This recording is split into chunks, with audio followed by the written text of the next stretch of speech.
Dans notre pays, il y a la presse qui vit de l'argent d'oligarques ou de lobbies, le lobby pharmaceutique pour n'en citer qu'un. Il y a aussi celle qui ramasse et dilapide l'argent de l'État et donc de nos impôts. Tous ces médias officiels bénéficient d'avantages monstrueux et d'aides qui s'apparentent, si vous me permettez l'image, à des soins palliatifs pour presse en fin de vie. Ces organes de presse vivent de la manne publique et oublient donc par domesticité de mordre réellement la main qui les nourrit. Ils ne sont que les supports de l'État-propagande. À côté de ce système, il y a la presse alternative qui ne touche rien, n'a le droit à rien, ne dispose de rien, d'aucune aide ou passe-droit. Rien, pas même les miettes. Pour elle, le seul moyen d'exister et de se développer est donc le don, l'humble appel au peuple des téléspectateurs. Ce mode de financement participatif, il est sain et totalement vertueux. Il garantit à TV Liberté son indépendance et par les temps qui courent, rien n'est plus précieux. Ce mode de financement est exigeant. Il nécessite une gestion rigoureuse, des efforts pour équilibrer le budget, prendre en compte les mois d'été où les rentrées financières se raréfient et soutenir les actions de développement dès la rentrée.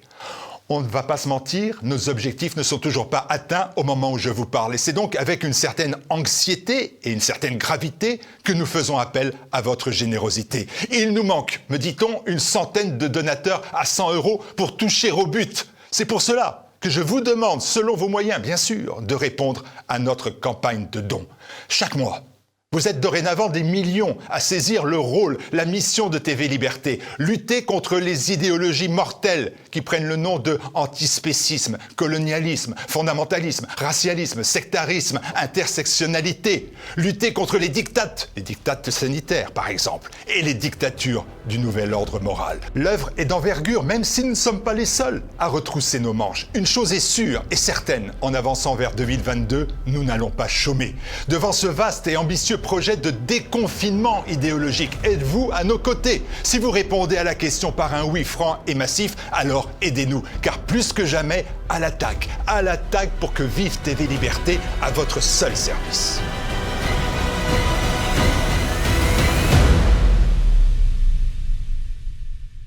Dans notre pays, il y a la presse qui vit de l'argent d'oligarques ou de lobbies, le lobby pharmaceutique pour n'en citer qu'un.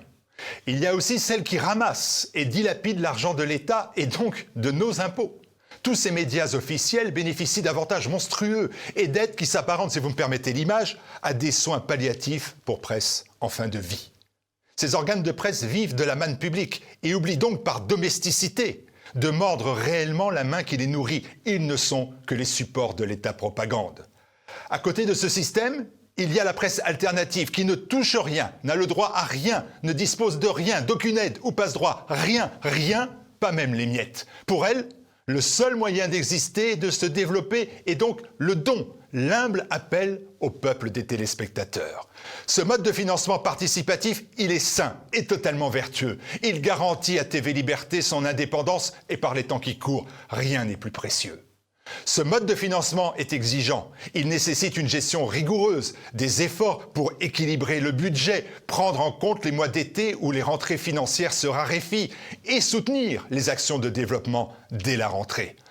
On ne va pas se mentir, nos objectifs ne sont toujours pas atteints au moment où je vous parle. Et c'est donc avec une certaine anxiété et une certaine gravité que nous faisons appel à votre générosité. Il nous manque, me dit-on, une centaine de donateurs à 100 € pour toucher au but. C'est pour cela que je vous demande, selon vos moyens bien sûr, de répondre à notre campagne de dons.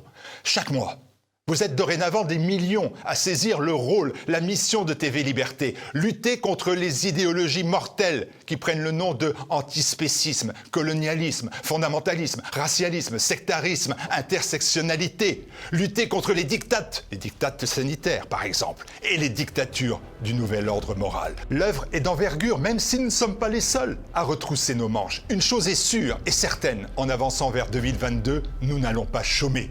Devant ce vaste et ambitieux projet de déconfinement idéologique, êtes-vous à nos côtés? Si vous répondez à la question par un oui franc et massif, alors aidez-nous, car plus que jamais, à l'attaque pour que vive TV Liberté à votre seul service.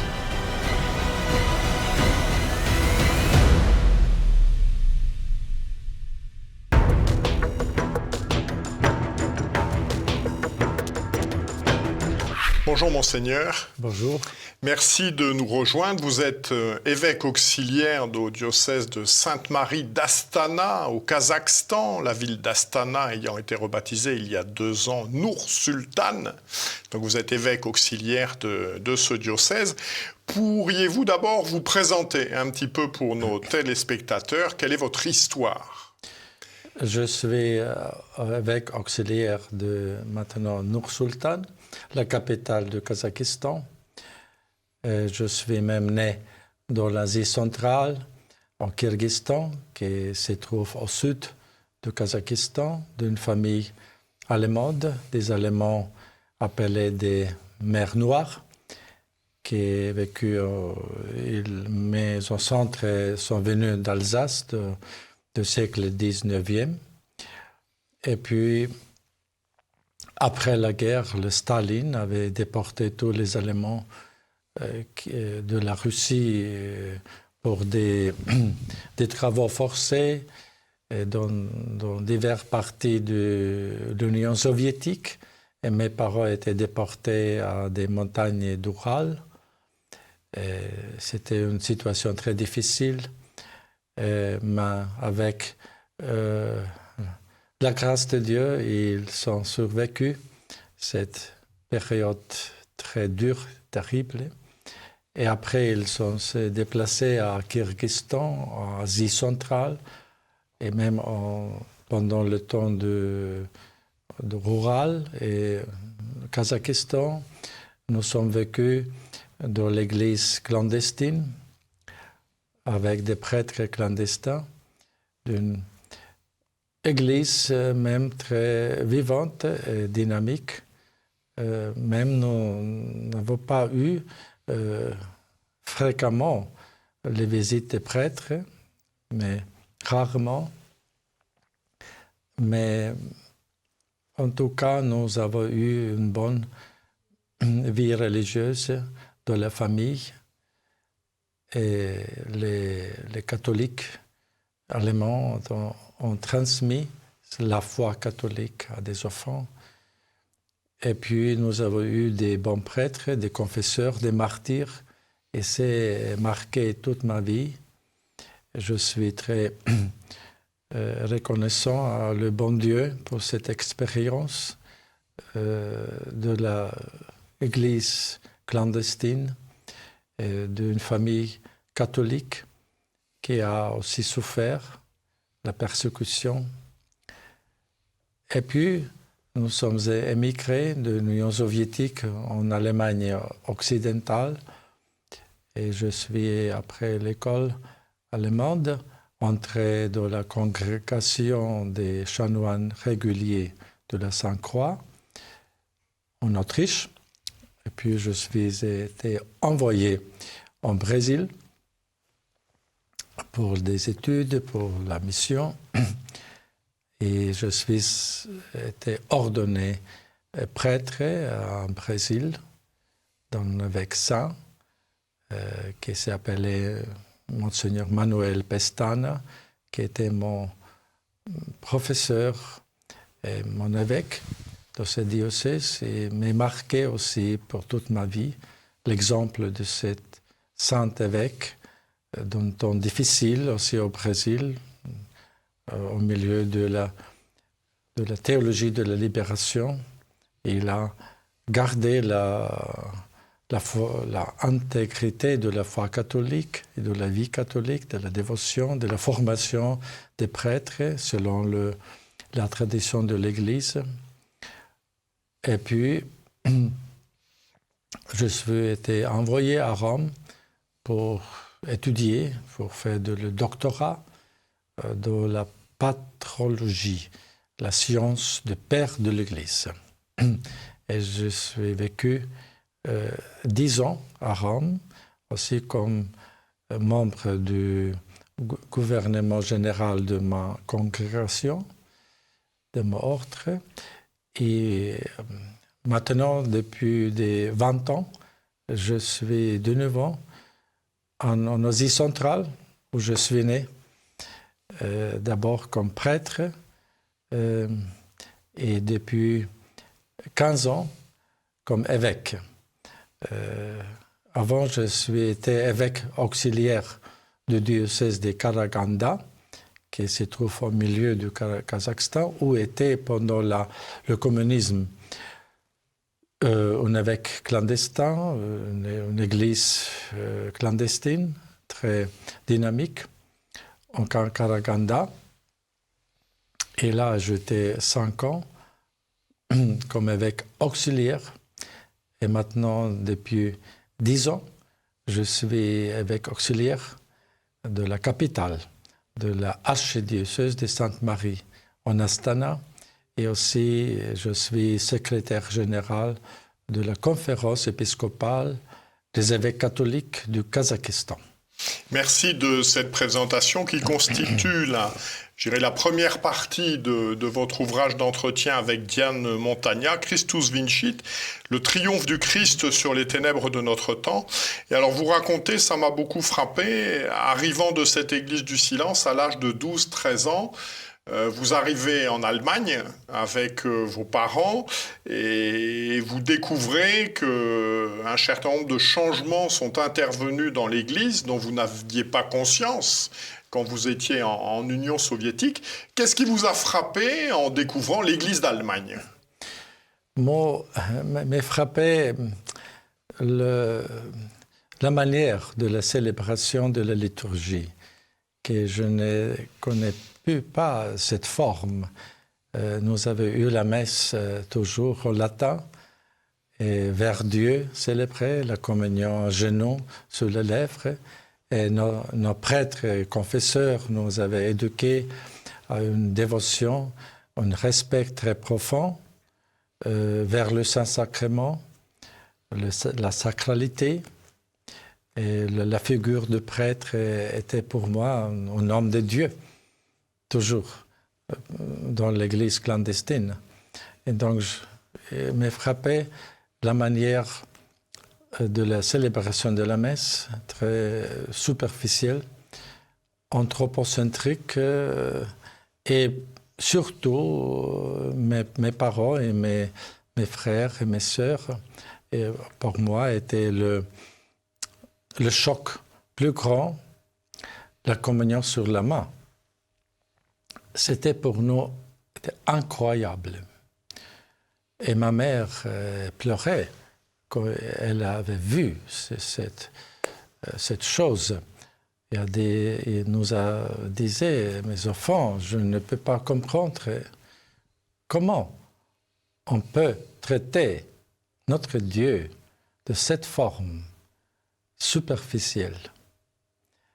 Et donc, c'était une blessure spirituelle dans mon âme aussi, de cet âge. Je ne peux pas oublier ces moments. Mais pour cette raison, c'était la cause profonde, plus remote de mon livre que j'avais écrit sur la communion. Dominus est, pour montrer la gravité, le danger de la pratique de la communion sur la main, pour toutes les conséquences. Donc nous devons de nouveau rétablir le culte eucharistique de toute sa plénitude et de toute sa sacralité, parce que l'Eucharistie est le cœur de la vie de l'Église. Maintenant, nous souffrons en notant une sorte de maladie cardiaque eucharistique de l'Église. Oui, vous mettez ça dans votre... Alors, vous avez évoqué tout à l'heure le fait que vous êtes religieux de formation, prêtre religieux, régi par la règle de saint Augustin. Que représente la pensée de saint Augustin dans votre itinéraire intellectuel ? Oui, saint Augustin est le docteur de la grâce. Donc, il est le docteur qui est souligné de mode très, très fort le surnaturel, la vie surnaturel, le monde surnaturel. Parce qu'il était en bataille contre l'hérésie du pélagianisme, qui était une sorte de naturalisme, de changer le christianisme, parce que le christianisme est par essence surnaturel. Notre Seigneur Jésus-Christ, l'incarnation, toute la foi catholique est essentiellement surnaturelle. Mais le pélagianisme voulait changer le christianisme une forme de naturalisme. Et c'était la destruction de la foi catholique et chrétienne et de l'Évangile. Et pour cette raison, Saint Augustin était un instrument de la main de la providence divine pour combattre la lutte contre ce naturalisme qui avait écarté la grâce, l'aide de Dieu, et mis l'homme et la nature au centre. Et cette même marqué très profonde la pensée de Saint Augustin de souligner le primat de la grâce. Et quand nous soulignons le primat de la grâce, nous exaltons Dieu. Nous donnons Dieu le centre, la centralité de Dieu. C'est l'essence du christianisme. Et le péché, et le paganisme, est d'écarter Dieu et faire la centralité de l'homme. Et aussi, Saint Augustin a la vision des deux cités, dans son vision qui est aussi la réalité dans laquelle nous vivons et toute l'histoire humaine, qui est une bataille spirituelle entre les forces du mal, qui sont des esprits mauvais, le diable, la cité du mal, du péché du diable, et la cité de Christ, qui est la cité de la grâce. Et dans ces deux cités, reste toujours en bataille. Donc, Saint Augustin, de cette façon, a souligné le caractère de l'Église, qui est l'Église est militante, Ecclesia militans. Et puis Saint Augustin aussi, un auteur, un penseur où l'aspect de l'amour est très important. Donc, l'aspect de l'amour de Dieu. Et c'est le message que nous devons transmettre à notre vie. Vivez l'amour de Dieu de notre vie, qui est l'amour de la grâce. Parce que nous ne vivons pas la vie de grâce, ne vivons pas de l'amour. Et Dieu est l'amour. Pour cette raison, Saint Augustin est souvent l'image de Saint Augustin avec un cœur dans sa main. C'est en synthèse, je pense, Saint Augustin qui a donné à l'Église cette contribution pour rappeler fortement l'importance, la centralité de Dieu et de la vie surnaturelle et de l'éternité. Vous nous avez dit tout à l'heure, cela fait donc 10 ans maintenant que vous êtes évêque. Selon vous... je suis 15 ans. 15 ans, pardon. 5 ans. 5 ans à Karaganda et 10 ans là. 10 ans. Voilà. Donc cela fait donc 15 ans que vous êtes évêque. Selon vous, quelle est la mission de l'évêque? C'est quoi le rôle de l'évêque? Le rôle de l'évêque est, la définition de l'évêque est le successeur des apôtres. Donc, les évêques ont la même mission que des apôtres. Donc, et notre Seigneur a dit dans l'évangile de Matthieu à des 12 apôtres, allez dans tout le monde et prêchez l'évangile, enseignez tous les peuples la doctrine que je vous ai révélée. Donc, enseignez, pas notre doctrine, pas la doctrine de ce temps, ou pas ce que veut le monde, mais que ce a enseigné notre Seigneur, la doctrine de Christ.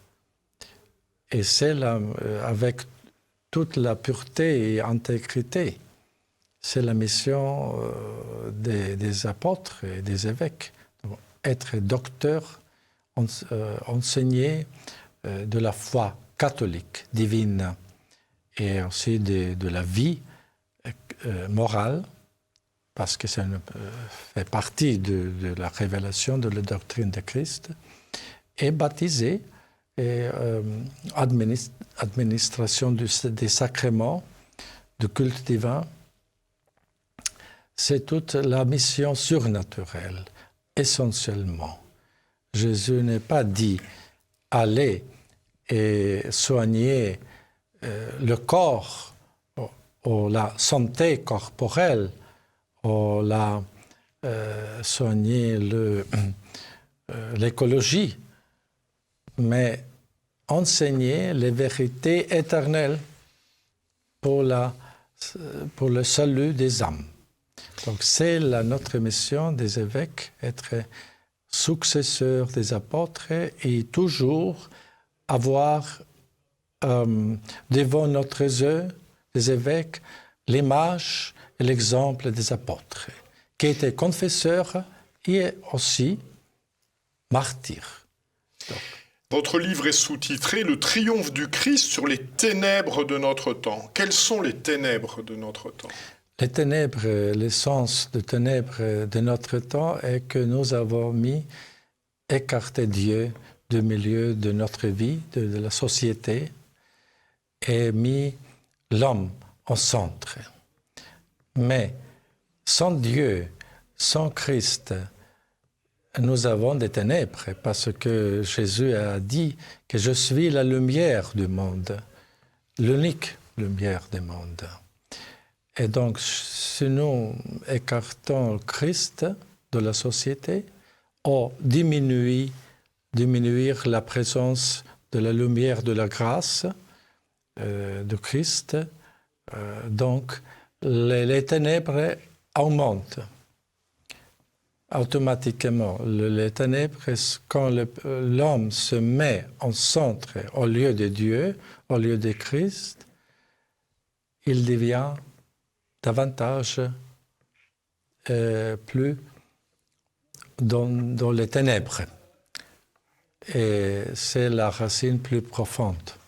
Et alors, que peuvent faire des laïcs face à ces ténèbres ?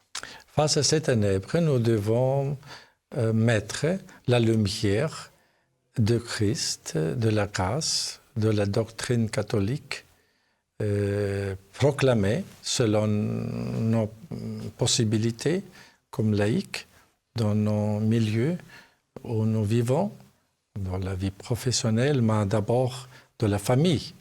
Nous devons transmettre la foi, la lumière de la foi dans la famille. C'est la tâche plus fondamentale et primordiale des laïcs. De faire que nos familles devraient rayonner la lumière de la foi. Donc, chaque foyer d'une famille catholique devrait être une petite lumière de la foi catholique. Et quand seront plus les lumières, les familles catholiques, plus sera la lumière Et donc, nous pouvons diminuer les ténèbres. Donc, par moyen des familles catholiques, vraiment catholiques. Donc, c'est le premier lieu de laïcs de faire augmenter la lumière.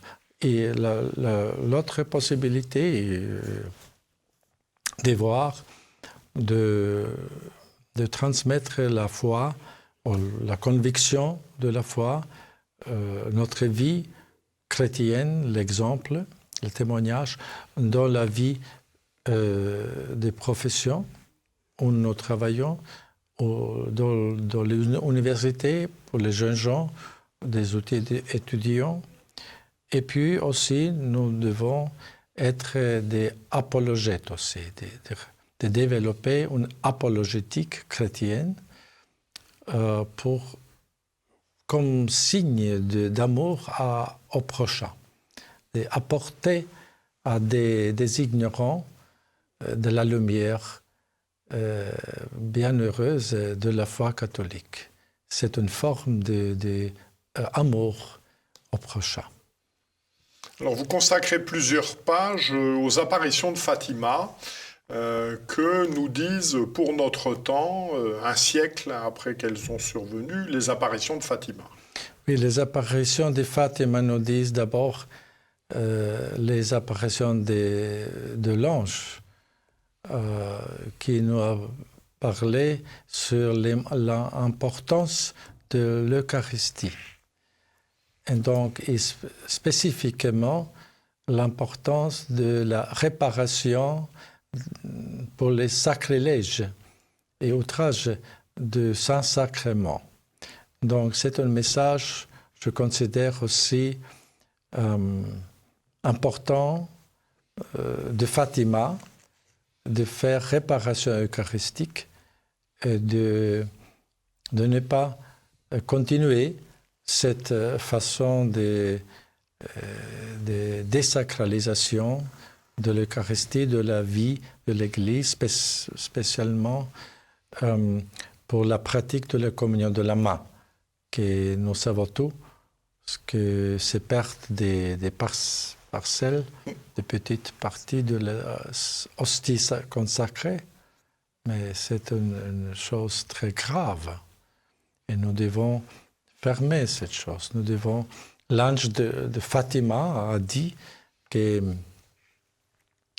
consolez votre Dieu de cette hostie petite qui est tellement horriblement outragée et offensée.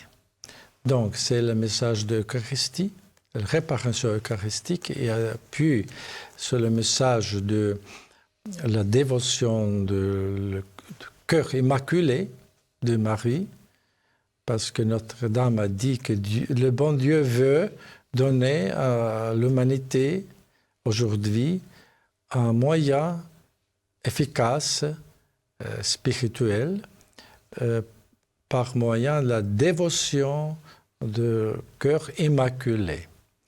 Et concrètement, Notre-Dame a demandé d'observer, par exemple, les premiers samedis, les 5, dans l'esprit de réparation. Et puis, comme notre moyen spirituel, la consacration de nous au cœur immaculé de Marie, consacration individuelle, personnelle, et puis la consacration de la Russie, que Notre-Dame a demandé, parce qu'elle a parlé sur des erreurs de la Russie. Mais qu'est-ce que sont des erreurs? Ce sont des erreurs du communisme, évidemment. Et puis, l'essence du communisme est le matérialisme. Une vie complètement matérialiste. La négation de l'âme immortelle, la négation de la vie surnaturelle et la vie d'éternité. Donc, cette erreur de matérialisme radical du communisme est maintenant très répandue dans l'Occident. Nous assistons à une culture des matérialistes radicale, notre société, c'est-à-dire qu'existe seulement le corps et les besoins du corps. On a donné le primat au corps, à la santé corporelle, et oublier l'importance primordiale de l'âme, de la vie de la grâce et de l'éternité. Et c'est un aspect très important de Fatima, de combattre l'erreur du communisme ou du matérialisme. Et puis, je pense, le message de Fatima, nous avons vu aussi de la troisième partie du secret, qui nous parle, nous montre la réalité d'une Église persécutée, d'un monde qui persécute les chrétiens, les prêtres, le pape même, et une cité en ruine, des cadavres des prêtres, mais ces cadavres, ce n'est pas corporel, mais spirituel. Et donc, la crise de l'Église est évidente. La cité, la ville est une image de l'Église. Saint Augustin, de Civitate Dei, c'est la cité de Dieu. Maintenant, l'Église en crise, en ruine spirituelle, et le clergé en grande partie. Et puis, mais Notre-Dame nous donne l'espérance, la confiance, parce qu'elle avait de les mains de Notre-Dame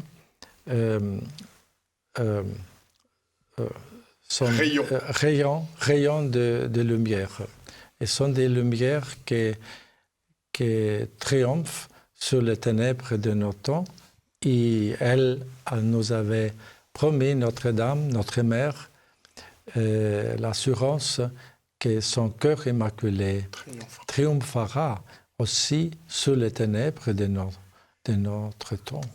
Merci infiniment de toutes ces précisions, de ces éclairages. Donc je renvoie nos téléspectateurs à votre ouvrage, Christus Vincit, le triomphe du Christ sur les ténèbres de notre temps, donc aux éditions Contretemps, des entretiens avec Diane Montana, ouvrage qui a été recommandé par les cardinaux Burke et Sarah. Merci beaucoup, Monseigneur, de cet entretien. Dieu vous bénisse. Merci.